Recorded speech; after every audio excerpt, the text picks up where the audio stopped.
Hello, my dear Poopmas. I've got something extra special cooked up for you today. Just kidding. It's just gonna be a patch review. But there's some new patch notes. Pretty exciting. So, gonna just read them and talk about my thoughts.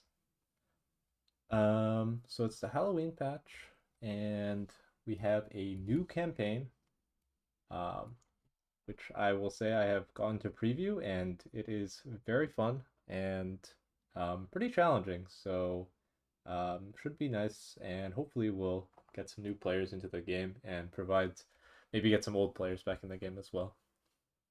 Halloween map decorations and skins, pretty cool.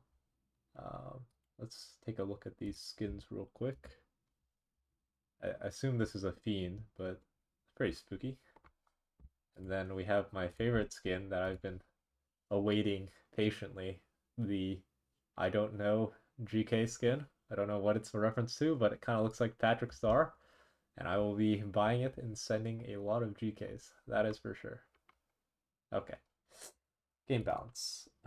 King, damage decreased by 33%. Lightning Hammer, aka the spell, percent health damage went from 4% to 6%. Attack upgrade from 7% to 10%. And some targeting stuff. Um, So it's interesting. Basically, it means that at full attack, you're 3% weaker, or the king attack is 3% weaker. The spell is just buffed in general.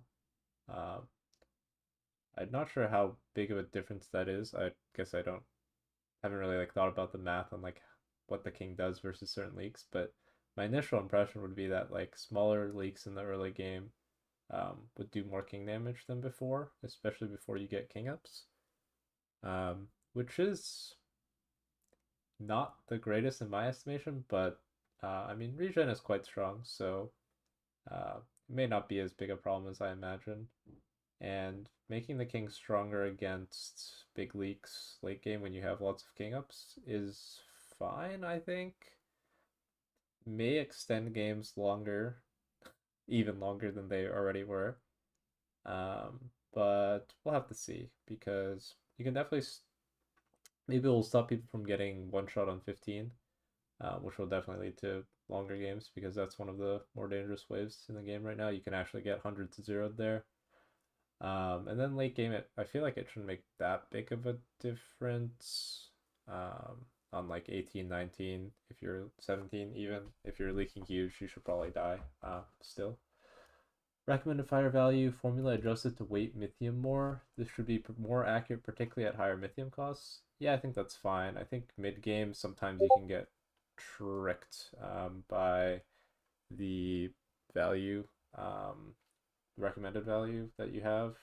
Like you can say you're on value, you get like an 800 cent you leak full type of stuff. Like even if you're not bad on the wave. But so I guess it'll help people make better decisions in the mid game, which can be a good thing. Um, Legion spells, Glacial Touch, the damage is down by 5, the percent slow is up by 5%, but the percent slow against boss is down to 80%. I mean, I haven't seen this in action. I don't feel like changing the AoE damage and making the slow more against normal mobs is that big of a deal. And like in my mind, that's just a nerf.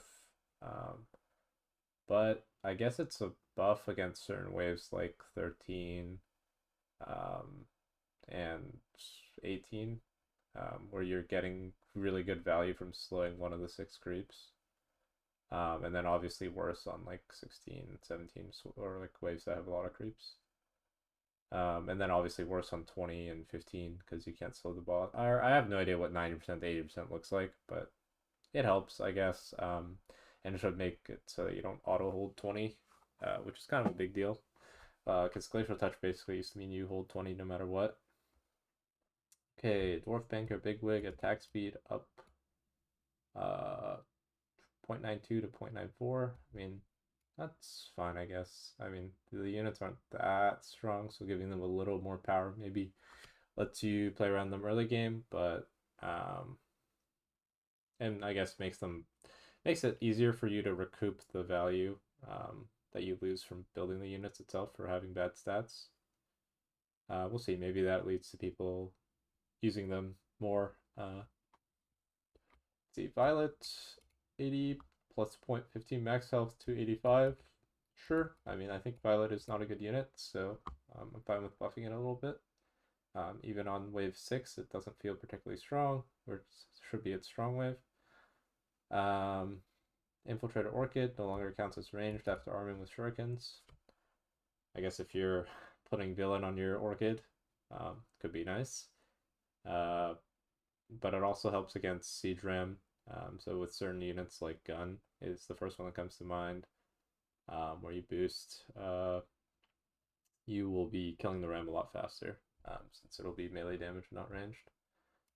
Gate Guard, Harbinger, they nerfed the summon attack speed. I think that is fine. Gate Guard is an extremely strong unit. Harbinger, I would say less so, but still a pretty strong unit in that late early game, between like 6 and 9. Yeah, I think it's reasonable. We'll see what it changes. Maybe like you hold like slightly worse 1 through 4 or 5. Maybe obviously it nerfs like double gate guard as well, which is like a pretty common answer to 5 and 6, without committing too hard into a harp for wave 8. But yeah, I think it's a nerf that gate guard had coming. It's way too strong right now. Butcher, give it 30 health, and Head Chef gave it 80 health. Yeah, I think it's fine. I don't think these units are that strong. I mean, they're part of very strong combos. We all know Butcher Nightmare. I mean, Butcher Solve to some extent. The reasoning longer games indirectly nerf Butcher and Head Chef. I mean, that's a fair assessment. Obviously, healing is less valuable when you start to die faster to the stronger waves. Yeah, I think it's fine to buff these units. They're not that strong to begin with. They're not used for their own stats, though. It's kind of a weird buff, but making the individuals stronger is fine. APS, MPS, nerfing the attack speed of the unit. I feel like this doesn't really make sense since you don't really care about the stats of APS, MPS when you put it down. Like obviously it hurts the value of it, but it's less relevant when you're buffing, when you're caring about how much you're buffing the unit usually. Uh, but yeah, I mean APS, MPS, they are strong, especially since when games go late, those kind of synergies turn your big units into big beasts. White main, 50 HP nerf, 2 damage nerf. I mean, and it's the same sort of thing. Like you don't pick white main for the stats itself, so I guess it's a way to nerf, try and nerf the power of the unit without destroying the fun part of the synergy. Yeah, white main is stronger as you go later as well. Damage reduction is more efficient when you take more damage. So okay, we're also nerfing Soulgate, Hellgate, healing reduction from -50% to -60%.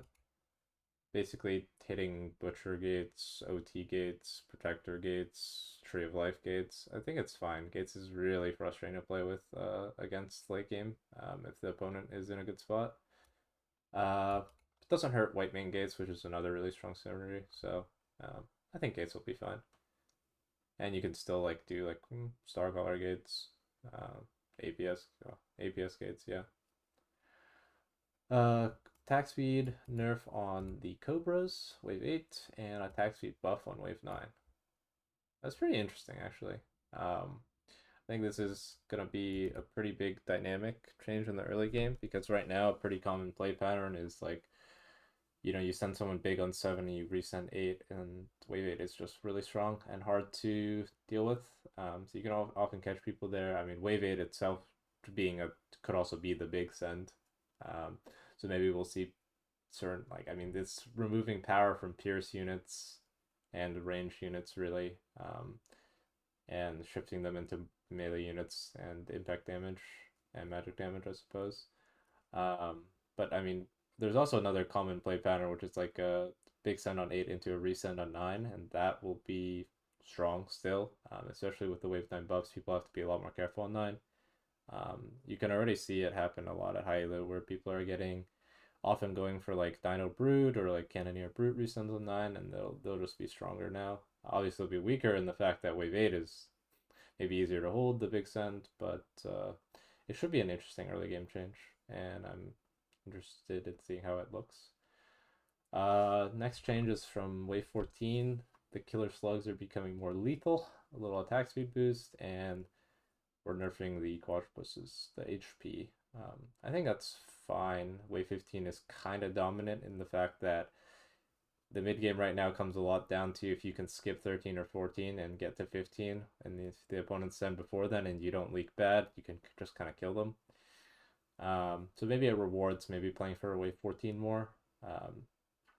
There was like not that maybe like a year ago where wave 14 was they were actually the killer slugs, as in you just died on wave 14 every wave. They were just unbelievably strong. So we'll see. It's not that big of a buff, I think, right? Like yeah, it's not that big of a buff.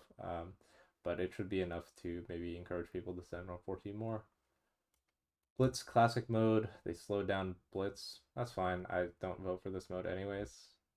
Balance watch list, Banker and classic, King balance, summoners, healers, ramping units. Yeah, that's fine. Card trading, overstocking. So the card trader can, I see, you can have duplicates. That's pretty cool. Maybe you can reroll to try and stack your shop. Minor improvements, new emoji, jewels. Perfect. I will be spamming this. Hovering a player's rank in the loading screen now shows their rank name and elo range. That's a nice QOL. Bit more grace period for deploying upgrading fighters the moment before the wave starts. Cosmetic changes displays that. Okay, sure. Helping the B-boomers out there. Emotes are now enabled for spectators, though their emotes that's a nice change. For the Nova Cup cast. UI match pop-up will be mistakenly displayed. Yep, that one's a little annoying. Weekly quest. Ping, that's nice. Pack rat treasure hunt wasn't considered an opening. Nice. Okay, cosplay. Shadows video. Translations. Closing remarks. Alright, that's the patch. Thanks for watching.